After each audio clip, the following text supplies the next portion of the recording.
सितंबर 2025 दिन शुक्रवार। Welcome back to clean news UP. चलिए देखते हैं उत्तर प्रदेश की 25 फटाफट बड़ी खबरों को। नवरात्र पर सीएम योगी का बड़ा तोहफा, छात्रों को मिलेगी समय से पहले छात्रवृत्ति। फरवरी मार्च में मिलने वाली छात्रवृत्ति अब छात्रों को नवरात्र के अवसर पर ही मिल जाएगी। मुख्यमंत्री योगी आदित्यनाथ 26 सितंबर को लखनऊ के इंदिरा गांधी प्रतिष्ठान में 4 लाख से अधिक छात्र छात्राओं को छात्रवृत्ति वितरित करेंगे। पिछड़ा वर्ग राज्य मंत्री नरेंद्र कश्यप ने बताया कि अब ये छात्रवृत्ति हर साल समय से पहले सितंबर में ही उपलब्ध होगी। ये पहल छात्रों के लिए दीपावली का खास तोहफा साबित होगी और उनकी पढ़ाई में आर्थिक सहारा प्रदान करेगी। पीएम आवास योजना का दिवाली गिफ्ट, पात्रों के खातों में पहुंचेगी पहली किश्त। प्रधानमंत्री शहरी आवास योजना के अंतर्गत 3000 पात्र लाभार्थियों को दीपावली तक पहली किश्त का भुगतान सीधा उनके बैंक खातों में मिलेगा।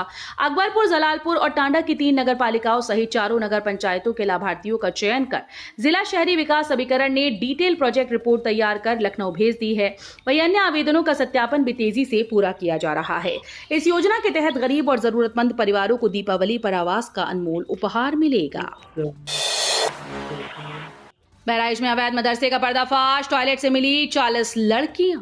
उत्तर प्रदेश के बहराइच से चौंकाने वाली खबर सामने आई। प्रशासन ने एक अवैध मदरसे पर छापा मारा, जहां जांच के दौरान संचालकों ने टीम को छत पर जाने से रोका। शक होने पर जब छत पर बने टॉयलेट को खोला गया तो सभी दंग रह गए। वहां 9 से 14 साल की उम्र के करीब 40 लड़कियां कैद हालत में मिली। पुलिस और महिला कर्मियों ने बच्चियों को सुरक्षित बाहर निकाला और फिलहाल उन्हें परिजनों के हवाले कर दिया। प्रशासन ने मदरसे को सील कर जांच शुरू कर दी। नौकरी छोड़िए, बकरियां पालिए, यूपी सरकार देगी 1 करोड़ तक लोन और 50% सब्सिडी। यूपी सरकार युवाओं और पशुपालकों को लेकर आई है शानदार योजना। अब बेरोजगारी से परेशान लोग बकरी पालन का धंधा शुरू कर सकते हैं, वो भी बिना किसी बड़ी चिंता के। इस योजना के तहत सरकार 1 करोड़ रुपए तक का लोन रियायती दरों पर उपलब्ध कराती है। खास बात यह है कि कुल लागत का 50% तक खर्च सरकार खुद उठाएगी, यानी आधा खर्च सब्सिडी के रूप में मिलेगा। ये सुविधा 100 से 500 बकरियों की यूनिट पर लागू होगी। योजना से युवाओं को रोजगार और पशुपालकों को आर्थिक मजबूती मिलेगी। बेटी के जन्म पर मिलेगा 50,000 का बॉन्ड, यूपी सरकार की भाग्य लक्ष्मी योजना। उत्तर प्रदेश सरकार ने बेटियों के जन्म पर बड़ा फैसला लिया है। गरीब परिवारों की बच्चियों के लिए शुरू की गई भाग्य लक्ष्मी योजना अब उनके भविष्य को सुरक्षित बनाएगी। जैसे ही घर में बेटी का जन्म होगा, सरकार उनके नाम पर 50,000 रुपए का बॉन्ड देगी। ये बॉन्ड 21 साल की उम्र में 2 लाख रुपए बन जाएगा। साथ ही मां को तुरंत 5100 रुपए की राशि मिलेगी ताकि बच्ची की अच्छी परवरिश हो सके।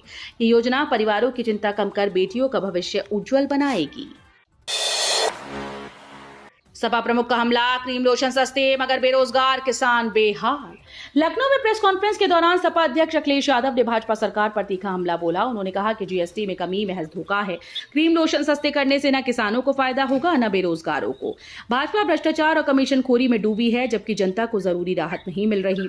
जातीय रैलियों पर रोक को उन्होंने आरक्षण खत्म करने की साजिश बताया। आयलाप मोहम्मद मामले को संवेदनशील बताते हुए अखिलेश ने कहा, जड़ तक जाना जरूरी है।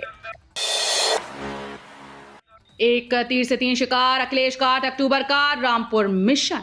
समाजवादी पार्टी अध्यक्ष अखिलेश यादव 8 अक्टूबर को रामपुर जाएंगे और सपा नेता आजम खान से मुलाकात करेंगे। सीतापुर जेल से छूटने के बाद आजम पहली बार रामपुर लौटे हैं और अब अखिलेश उनसे सीधे उनके घर पर मिलेंगे। इस मुलाकात को सपा की बड़ी रणनीति माना जा रहा है। दरअसल अखिलेश पीडीए यानी पिछड़ा, दलित और अल्पसंख्यक फॉर्मूले को फिर से मजबूत करना चाहते हैं। आजम खान से मीटिंग कर वे अल्पसंख्यक वोटर्स को साफ संदेश देंगे कि सपा उनके साथ मजबूती से खड़ी है।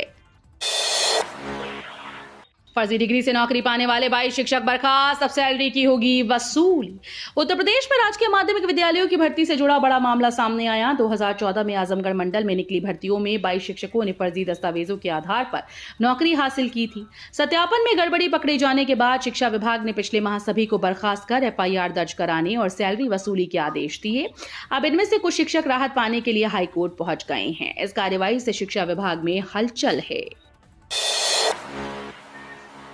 रेलवे का ड्रोन इनोवेशन और पूर्वांचल को मिला टेक्नोलॉजी पार्क का तोहफा।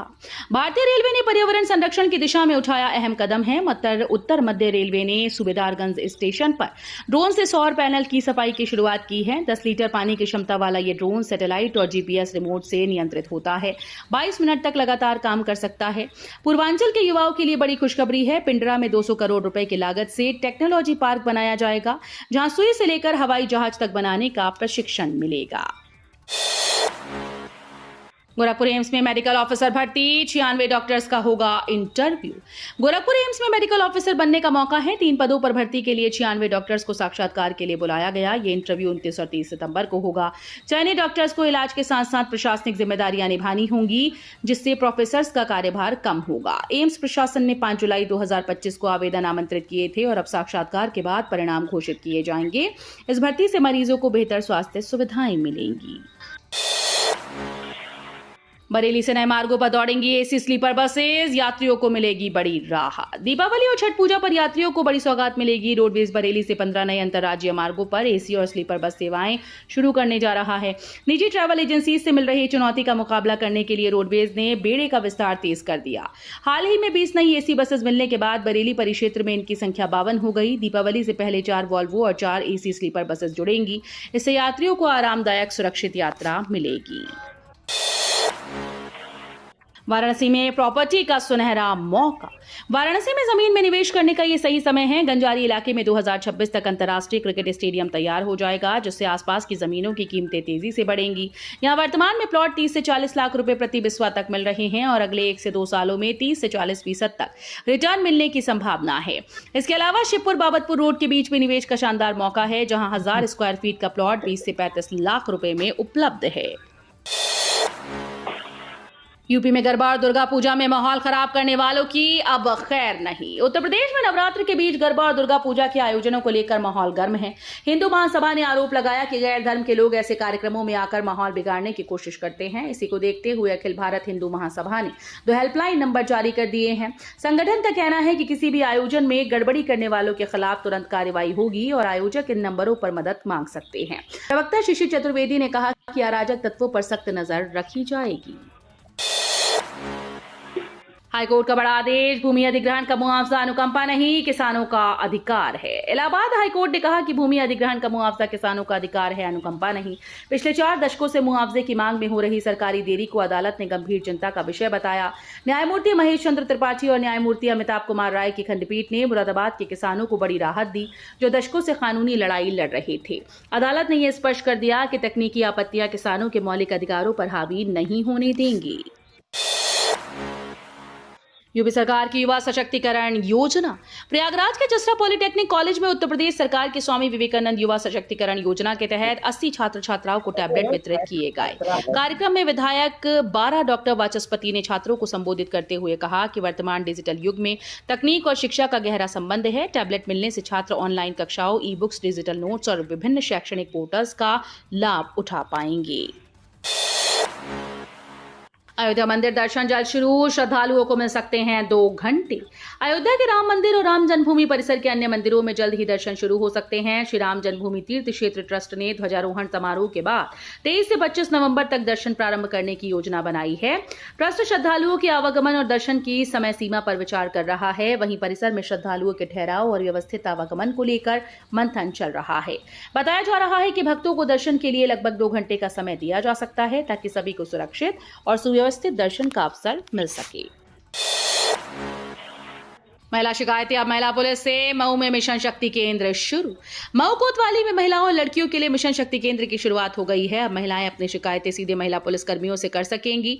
पारिवारिक मामलों में काउंसलिंग की सुविधा दी जाएगी और समाधान न होने पर मुकदमा दर्ज होगा। वहीं अरौल थाने की नई बिल्डिंग 7.19 करोड़ रुपए में बनेगी, जिसमें पहली किश्त 3.59 करोड़ रुपए जारी कर दी गई। पुलिस कर्मियों को आवास भी उपलब्ध होंगे। अन्य थानों के लिए निर्माण प्रस्ताव भेजा गया है। पीएम मोदी का यूपी आईटीएस 2025 उद्घाटन। यूपी में विकास के नए आयाम। प्रधानमंत्री नरेंद्र मोदी ने ग्रेटर नोएडा में यूपी आईटीएस 2025 का उद्घाटन किया और उत्तर प्रदेश को अद्भुत संभावनाओं से भरा राज्य बताया। उन्होंने नेक्स्ट जनरेशन जीएसटी सुधार को ऐतिहासिक करार देते हुए कहा कि ये उपभोक्ताओं को राहत और व्यापार को नई ऊर्जा दे रहा है। मोदी ने निवेशकों से यूपी में निवेश करने की अपील की और आत्मनिर्भरता पर जोर दिया। उन्होंने कहा कि जीएसटी सुधार आम परिवारों की जेब में हर महीने बचत का जरिया बन रहे हैं, जो भारत की विकास गाथा को और मजबूत करेंगी। पलवल अलीगढ़ हाईवे पर पुल निर्माण के कारण 15 अक्टूबर तक बंद। हरियाणा के पलवल जिले में पलवल अलीगढ़ नेशनल हाईवे पर किटवाड़ी चौक के आरओबी पर सड़क निर्माण कार्य जारी है। इस वजह से 15 अक्टूबर तक इस पुल पर वाहनों की आवाजाही बंद रहेगी। यात्रियों और वाहन चालकों की सुविधा के लिए डाइवर्ट रूट तैयार किया गया है। प्रशासन ने लोगों से अपील की है कि वे समय पर अपने सफर की योजना बनाएं और निर्धारित डाइवर्ट मार्ग का पालन करें। इलाहाबाद विश्वविद्यालय में पीएचडी दाखिले के लिए आवेदन शुरू। इलाहाबाद विश्वविद्यालय ने शैक्षणिक सत्र 2025-26 के लिए पीएचडी में दाखिले की प्रक्रिया शुरू कर दी। इस साल पहली बार पीएचडी प्रवेश के लिए यूजीसी नेट स्कोर को आधार बनाया जाएगा। इससे पहले दाखिला संयुक्त शोध प्रवेश परीक्षा के आधार पर होता था। इच्छुक उम्मीदवार ऑनलाइन आवेदन कर सकते हैं। आवेदन की अंतिम तिथि 22 अक्टूबर है। कुल 873 सीटों पर दाखिला होगा, जिसमें से 534 विश्वविद्यालय परिवार और 339 संबद्ध कॉलेजेस में हैं। कुल 43 विषयों में ये प्रवेश उपलब्ध होगा। जीएसटी ने पूरे किए सपने, गोरखपुर सांसद रवि किशन का खास अंदाज। गोरखपुर सांसद और अभिनेता रवि किशन का सोशल मीडिया पोस्ट इन दिनों चर्चा में है। उन्होंने एक्स पर एक तस्वीर साझा की, जिसमें बाइक पर बैठी महिला 43 इंच का स्मार्ट टीवी हाथ में लिए दिखाई दे रही है। पोस्ट के साथ संसद ने लिखा कि जीएसटी दरों में कमी से त्योहारों में आम परिवारों के सपने पूरे हुए हैं। इससे पहले वे सीएम योगी आदित्यनाथ के साथ जीएसटी रिफॉर्म के समर्थन में पदयात्रा करते नजर आए थे। भाजपा का मानना है कि जीएसटी दरें घटने से त्योहारों में आम जनता को बड़ी राहत मिलेगी। अयोध्या में मस्जिद निर्माण पर रोक, विनय कटियार ने मुसलमानों को छोड़ने की बात कही। भाजपा नेता और पूर्व सांसद विनय कटियार ने अयोध्या को लेकर विवादित बयान दिया। उन्होंने कहा कि मुसलमानों को जल्द से जल्द अयोध्या छोड़ देना चाहिए और इस शहर में किसी भी मस्जिद के निर्माण की अनुमति नहीं दी जाएगी। कटियार का ये बयान धन्नीपुर मस्जिद योजना की अनापत्ति प्रमाण पत्र न मिलने के संदर्भ में आया। बाबरी मस्जिद के पक्षकार इकबाल अंसारी ने प्रतिक्रिया देते हुए कहा कि अगर उन्हें मारकर अयोध्या से भगाया जाएगा तो उन्हें भागना ही पड़ेगा। उन्होंने मुस्लिम समुदाय के लिए प्रस्तुत नक्शे को भी स्वीकार्य नहीं बताया। रोजगार दो, सामाजिक न्याय दो, आपकी सरयू संगम पदयात्रा की तैयारी। आम आदमी पार्टी उत्तर प्रदेश प्रभारी और राज्यसभा सांसद संजय सिंह के नेतृत्व में 31 अक्टूबर से सरयू से संगम तक पदयात्रा निकाली जाएगी। ये पदयात्रा 15 नवंबर तक चलेगी और इसमें प्रदेश के पदाधिकारी कार्यकर्ता हिस्सा लेंगे। सांसद ने कहा कि उत्तर प्रदेश का युवा रोजगार की मांग कर रहा है, लेकिन उसे पेपर लीक जैसी समस्याओं का सामना करना पड़ रहा है। लेखपाल, शिक्षक, सिपाही, दरोगा भर्ती में भ्रष्टाचार की बात उठाते हुए संजय सिंह ने युवाओं से इस पदयात्रा में बढ़ चढ़कर हिस्सा लेने का आग्रह किया। हिंडन एयरपोर्ट से दिवाली तक शुरू हो सकती है लखनऊ प्रयागराज की उड़ान। गाजियाबाद के हिंडन एयरपोर्ट से जल्द लखनऊ और प्रयागराज के लिए उड़ानें शुरू हो सकती हैं। मंगलवार को सफदरजंग स्थित भारतीय विमानपत्तन प्राधिकरण के कार्यालय में हुई बैठक में एयरलाइंस कंपनी से दिवाली से पहले इन शहरों के लिए प्रस्ताव मांगे गए। बैठक की अध्यक्षता गाजियाबाद के सांसद व हिंडन सिविल टर्मिनल विमानपत्तन सलाहकार समिति के अध्यक्ष अतुल गर्ग ने की। इस पहल से यात्रियों को राजधानी और पूर्वांचल के बीच हवाई यात्रा में आसान और तेज सुविधा मिलेगी। पीएम मोदी ने भी की तारीफ, 60+ सीनियर सिटीजन्स का अनोखा क्लब। मेरठ में 60 साल से ऊपर के बुजुर्गों ने क्लब 60 नाम से एक अनोखा संगठन बनाया, जिसकी तारीफ पीएम मोदी और सीएम योगी तक कर चुके हैं। करीब 600 सदस्य इस क्लब में शामिल हैं, जो रिटायरमेंट के बाद समाज सेवा और सामूहिक गतिविधियों के जरिए न सिर्फ खुद को खुश रखते हैं, बल्कि दूसरों की जिंदगी भी बेहतर बना रहे हैं। 10 साल पहले शुरू हुआ ये ग्रुप आज 60 से अधिक सामाजिक प्रयासों में जुटा है। संस्थापक महेश रस्तोगी ने बताया कि व्यस्त रहना ही स्वस्थ और सक्रिय रहने का राज है। तो ये थी आज की 25 फटाफट बड़ी खबरें। अगर आपको न्यूज पसंद आई हो तो वीडियो को